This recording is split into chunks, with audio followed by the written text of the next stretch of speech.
Operation Fortitude did not spring from a sudden flash of inspiration. It grew from a need that was obvious to Allied headquarters by early 1944.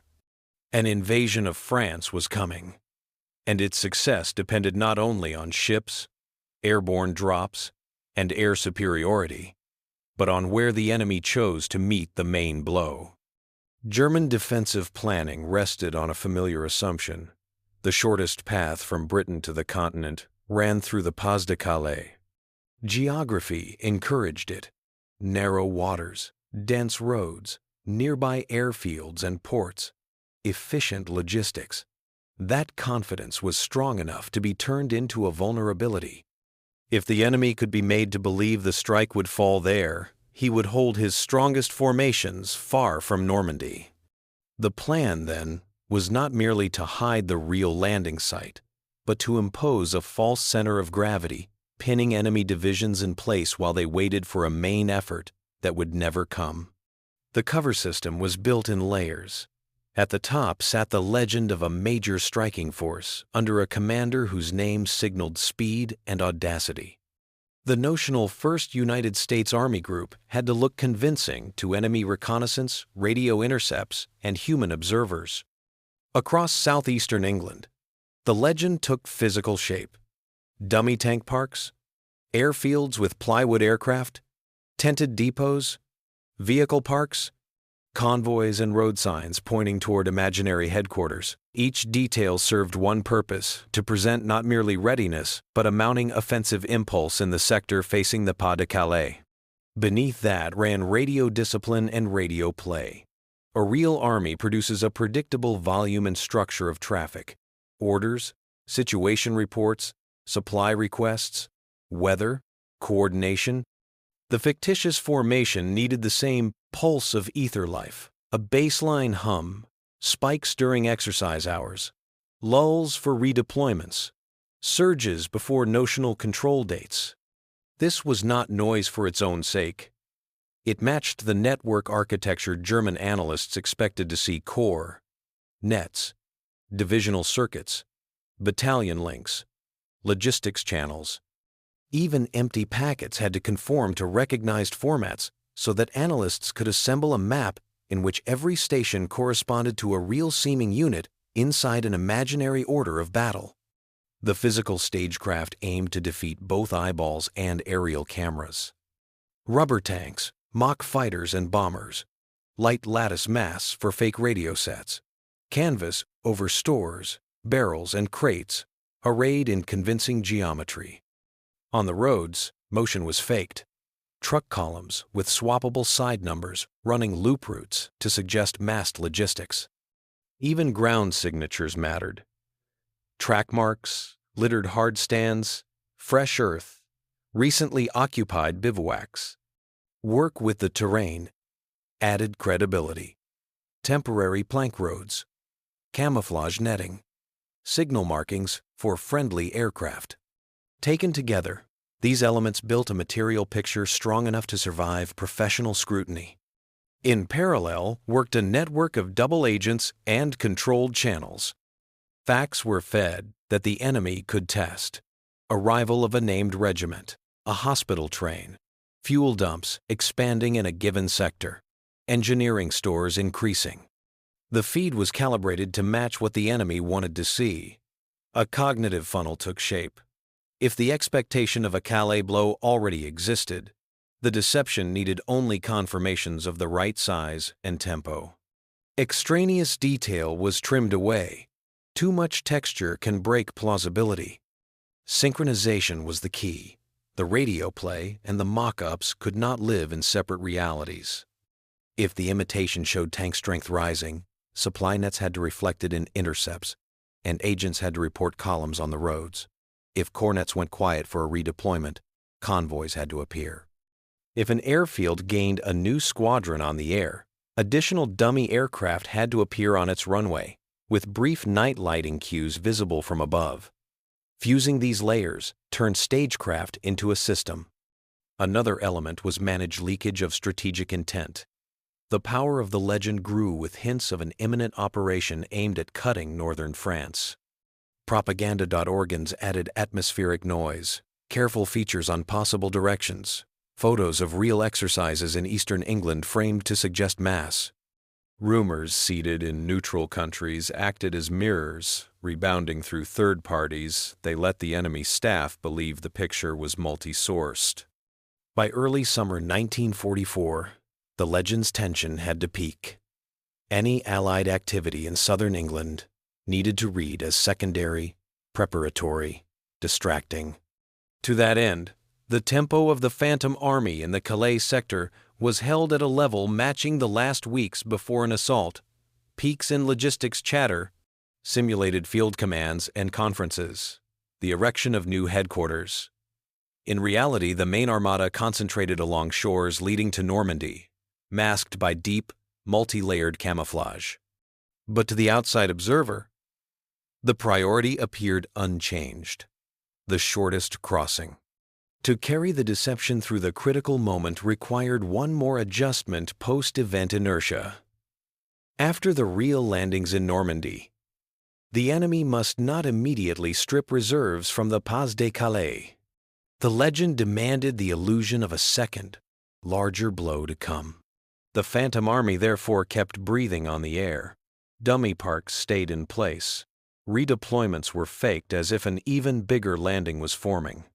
The objective was simple: hold divisions that could decide the fighting in western France, trapping them in expectation of a threat made of air. The longer the delay, the greater the chance the Normandy foothold would harden into a front. Fortitude began as a basket of tricks and ended as an engineered psychological system in which each signal, visual, radio-technical, human, confirmed the others. Its success would not be measured in applause, but in time. Hours and days during which the enemy continued to treat the false picture as real. That time was the invasion's true resource, the cushion that could not be bought with ships or aircraft, but could be built from rubber tanks, scripted traffic, and disciplined silence. The second phase of Fortitude demanded not only plausibility, but scalability. The legend had to withstand growing scrutiny as the enemy intensified aerial reconnaissance, expanded radio interception, and cross-checked agent reports. The notional 1st U.S. Army Group therefore unfolded like a real operational organism. Headquarters, corps, divisions, signal and supply lines, training schedules, even its own circadian rhythm of morning, day, night. Outwardly, it looked like a flawlessly staged spectacle.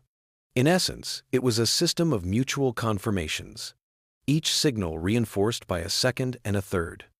A commanding figure anchored credibility. The name of a general renowned for rapid operations in North Africa and Sicily acted as an amplifier. The enemy knew his reputation and naturally cast him as the man to lead the main blow. Public appearances, travel routes, brief mentions in press, and neutral bulletins created a hum around the front in southeastern England. No explicit claims were made, but the sum of hints worked like a shadow. Where he was, the blow must be. The physical stage grew in layers. Tank parks of rubber hulks, plywood aircraft, dummy trucks, and fuel tanks appeared on commons and airfields. They were designed for the eye from altitude and for sunlight shadows, reproducing silhouettes, spacing, and parking intervals. To convince an analyst, signs of life were added: fresh track marks, fuel spill stains, fake cook fires. By day, the equipment lay frozen under nets. By night, brief light cues came on. Headlamps flickered. Short convoys ran looped routes. Nearby rose frame depots, staff tents with radio masts, and repair pads. Temporary road signs were planted, and depot boards labeled ammunition, engineer stores, POL, legible from the air. Radio play formed the backbone. Controlled nets generated a volumetric traffic profile mimicking corps and division-level life. Supply reports, synoptic weather, imitation of field orders, transport requests, redeployment messages. Transmitters sat where headquarters should be. Relays were laid out with terrain in mind. Radio silence was imposed during marches, followed by a surge deployment on a new line. Message formats reproduced templates the enemy knew. Preambles, call signs, packet length, exchange rhythm. Even errors were scripted so the traffic would not look too perfect to be real. The agent layer completed the picture. Double agents controlled by the Allies relayed checkable details, increases in bridging and pontoon stores at a depot, a hospital train unloaded at a port, heightened sapper activity near training grounds. Each fact was chosen so it could be corroborated indirectly by a fuzzy aerial photo of a park, by a logistics net intercept, by the observations of neutral tourists, channels in neutral countries, and press notes about overcrowded East Anglian coast towns added a civilian backdrop. A special challenge was synchronizing the legend's growth with the real build-up for Overlord. At the moment loading began in southern ports, the Phantom Army had to look even more alive. Supply net intercepts were increased. Dummy squadrons multiplied on mock airfields. Additional headquarters tents appeared. Engineer units laid temporary plank roads and strengthened lanes where, by legend, heavy armor would roll. High-altitude enemy photos caught exactly the cues their analysts were trained to read. Long columns, regular ranks, aircraft, shadows, tidy rectangles of stores. Another technique was managed leakage of low-level paperwork. Scraps found along the coast might contain rough supply diagrams for a notional corps, fuel consumption tables, lists of fictitious units. These finds were carefully dosed. Too much detail would betray the forgery. Too little would carry no weight. Above all, trace compatibility was enforced. What read in the ether had to match what appeared on photos and what agents confirmed. Enemy reactions were tracked via second-order indicators. Allied radio intelligence noted a redistribution of German nets in northern France. Reconnaissance summaries reported additional strongpoints and reserve movements into the Pas-de-Calais. Intercepts showed heightened interest in channel weather and road conditions, specifically in that sector. The more frequently northern requests surfaced, the calmer Overlord's staff could be. At this stage, delay was the metric that mattered. How many divisions, for how many days, would be held from marching to Normandy?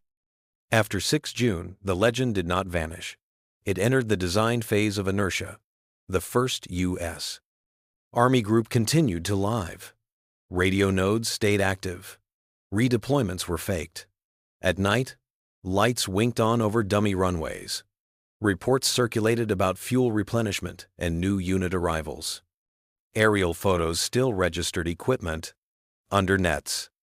All of it sustained the impression of a prepared second, larger blow against the Pas-de-Calais once the Allies had supposedly distracted the enemy with Normandy. The blow never came, but the expectation-bound maneuver. Technically, deception demanded discipline. Small mistakes could collapse the whole picture. A given airfield could not present contradictory layouts in successive photographs without visible cause. The ether rhythm could not break for weekends or holidays. Dummy geometry could not betray itself at low altitude. Control protocols answered these risks. Schedules for shifting mock-ups, rules for imprinting tracks, checklists for weather contingencies, and a guide to the kinds of errors allowed for realism, brief signal outages, for example.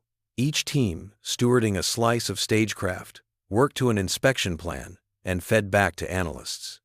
Results were judged not by applause, but by time graphs. If the enemy kept armored reserves in the Pas-de-Calais, if his air reconnaissance continued to spend sorties on phantom targets, if northern defenses were reinforced even after the first Allied lodgements in Normandy, then the legend was working. That was Fortitude's value. It bought time for those who had none units, clinging to the sand and hedgerows of Normandy, ports unloading thousands of tons, roads barely bearing the flow. An army made of air and rubber guarded the real army not with gun barrels, but by slowing decisions on the other side.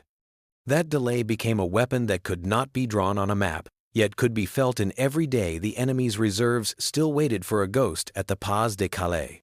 The third pillar of Fortitude was the counterintelligence network that fused radio play and physical stagecraft into a single, coherent picture. At its core were double agents run by British services. Their role was not to invent sensations, but to drip-feed confirmations of what the enemy already wanted to believe. Rising rear area activity on the East Coast, the arrival of engineer battalions, growing stocks of fuel and bridging gear, and mounting staff bustle in sectors oriented toward the Pas-de-Calais. Source convergence produced a multiple echo effect. Whatever an analyst saw in photos or in the ether found its reflection in agent reports. Metered disclosure was principle number 1. Agents passed not plans or secret directives, but checkable mundane details. A train number at a given station, stenciling on crates in a depot, convoy rhythms over cobbled roads, airfield duty rosters. Such details could be tied to intercepts and imagery, creating the impression of independent confirmation. At the same time, the network avoided over-specificity. Too rich a picture would look artificial. Too thin, a one useless. Balance was maintained by the Phantom Army's calendar of life. Spikes during exercises, lulls during redeployments. A separate line was managed, leakage, through neutral channels, brief, almost newspaper-like notes about overfilled seaside hotels, complaints about port queues, rumors of civilian fuel shortages. All of it flowed back to enemy headquarters as indirect evidence of overloaded rear areas where a strike force was supposedly assembling. British analysts tracked reactions through second-order indicators, shifts in German communications nets, increased aerial reconnaissance over the northern sector, reserves moving toward the Pas-de-Calais, new strong points going up. The key metric was delay. As long as the enemy spent attention and resources on a phantom threat, Normandy gained days and weeks to fortify the beachhead, emplace artillery, open the road network, and stabilize supply. After 6 June, the network did not switch off. Agents kept confirming preparations for a second decisive blow. Radio nodes kept breathing, and dummy targets stayed in the photos. The enemy held armored reserves by the channel, wary of striking at a false trail, and that was precisely the aim. In this way, the counterintelligence network, almost invisible on the map, held the line not with fire, but with time, turning hours of doubt on the other side into saved lives and a stronger real front in Normandy. Fortitude's success was measured in days withheld and formations immobilized. After 6 June, the enemy did not treat Normandy as the decisive front. He kept a substantial force along the Channel coast, facing the Pas-de-Calais, reinforced coastal defenses there, and tasked staffs to watch for a second, larger landing. The deception's post-invasion inertia worked. Radio traffic from the Phantom Army continued at a believable tempo. Dummy parks remained in place, and controlled agents reported routine signs of an imminent blow. As a result, formations that could have influenced the battle in Normandy remained on short leash far to the northeast, waiting for an attack that never came. Signals intelligence confirmed the delay. Requests for weather in the Strait, logistics estimates for the Calais sector, and aerial reconnaissance priorities all pointed to a strategic misread. The notional order of battle sketched by Allied stagecraft held together under scrutiny. Corps-level nets talked like real staffs. Aerial photos delivered the silhouettes analysts were trained to trust. Human sources cultivated over time provided the mundane corroboration that anchors belief. Fortitude did not defeat a field army in contact. It defeated a staff process in the enemy's rear, converting uncertainty into inaction. The value of those weeks was concrete. The Allied beachhead expanded. Ports and artificial harbors began to unload at volume, roads were opened and repaired, artillery parks thickened, and a coordinated logistics scheme took hold. The enemy's opportunity to mass a coherent counterstroke against the lodgment narrowed with each day spent guarding a phantom. By the time doubts about Pas-de-Calais hardened into recognition, the price of redeployment had risen. Distances were longer, routes were threatened, and the attacking force had depth, flak, and fuel. Post-war assessments treated Fortitude as a system rather than a trick. Its strength lay in layered compatibility radio patterns, imagery cues, agent reporting, press atmospherics, even low-level paperwork kept in disciplined alignment. Its restraint was equally important.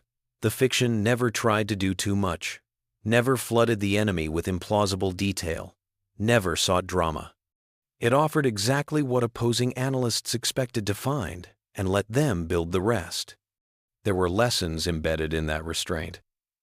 Deception works best when it aligns with the target's preconceptions, when it speaks in the rhythms of routine, when it survives audit across methods, and when it is maintained after the critical moment to harvest delay. Fortitude met all four conditions. The army that guarded D-Day did so without firing a shot.